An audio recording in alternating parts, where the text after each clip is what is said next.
Hello everyone, তোমাদেরকে বলেছিলাম কিছুদিন আগে একটা ভিডিওতে যে আমি চিংড়ির পোলাও বানিয়েছি। তো সেই রেসিপিটাই চলো তোমাদের সাথে শেয়ার করি। দই, চিংড়ি মাছ, টমেটো, পেঁয়াজ কুচি, আদা বাটা, রসুন কাঁচা লঙ্কার পেস্ট এইগুলো নিয়েছিলাম, আর তা বাদে নর্মাল মশলা। এবার চিংড়ি মাছটাকে অল্প তেলে ফ্রাই করে নিয়েছি, যাতে অল্প অল্প ভাজা হয়।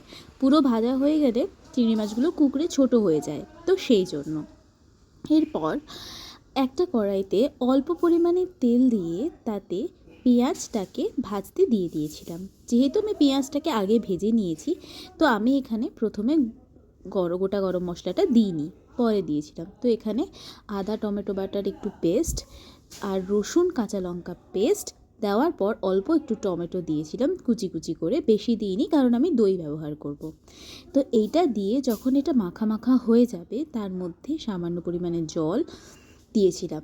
তারপর যখন এটা আবার একটু মাখা মাখা হয়ে যাবে, তার মধ্যে গোটা জিরে আর দিয়েছিলাম গোটা গরম মশলা। গোটা গরম মশলা দিয়ে দেওয়ার পর একটা খুব সুন্দর স্মেল আসবে, ততক্ষণ অবধি অপেক্ষা করবে। এটাকে ভালো করে নাড়িয়ে নেবে।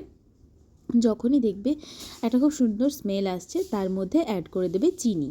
এই চিনিটা কিসের জন্য দরকার? একটা টেস্টটাকে ব্যালেন্স করার জন্য। যেহেতু আমরা টকও দেব, ঝালও আছে, মিষ্টিও একটু দিলে খুব সুন্দর টেস্টটা ব্যালেন্স হয়ে যায়। এটা হয়ে যাওয়ার পর অল্প একটু জল দিয়ে যখন দেখে দেবে একটু মাখা মাখা হয়ে গেছে আর একটু টেম্পারেচারটা কমে গেছে, সেই সময় এর মধ্যে গুঁড়ো মশলাগুলো, যেরকম হলুদ, ধনে জিরে গুঁড়ো, শুকনো লঙ্কা, যেহেতু আমি কাঁচা লঙ্কা ব্যবহার করেছি তাই আমি শুকনো লঙ্কার গুঁড়োটা খুবই কম পরিমাণে ব্যবহার করেছি। আমাদের একটু শুকনো লঙ্কা খেলে অসুবিধাও হয়, সেই জন্য। এটা হয়ে যাওয়ার পর এতে সামান্য পরিমাণে জল দিয়ে দিয়েছিলাম। যখন একটু টেম্পারেচারটা কমে আসবে, তখন গ্যাস কমিয়ে দিয়ে আগে থেকে ঝরিয়ে রাখা টক দই দিয়ে দিতে হবে।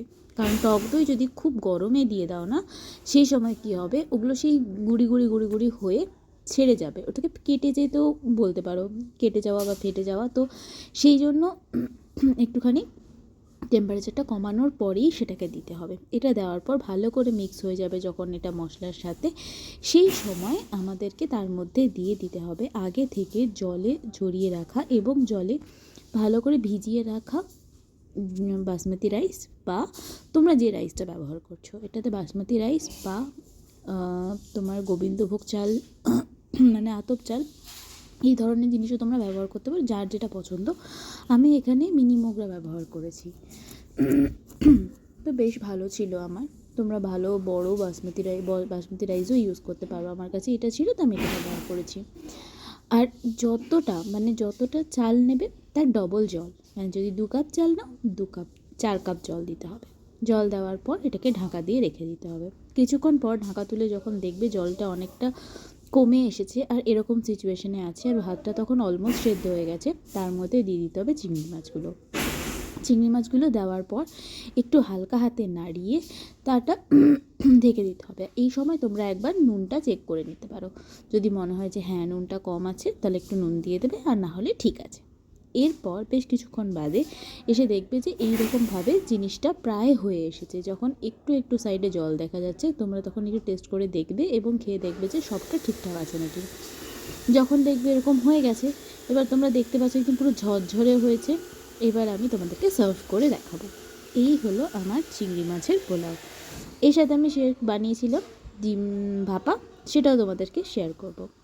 ট্রাই করো, কেমন লাগলো।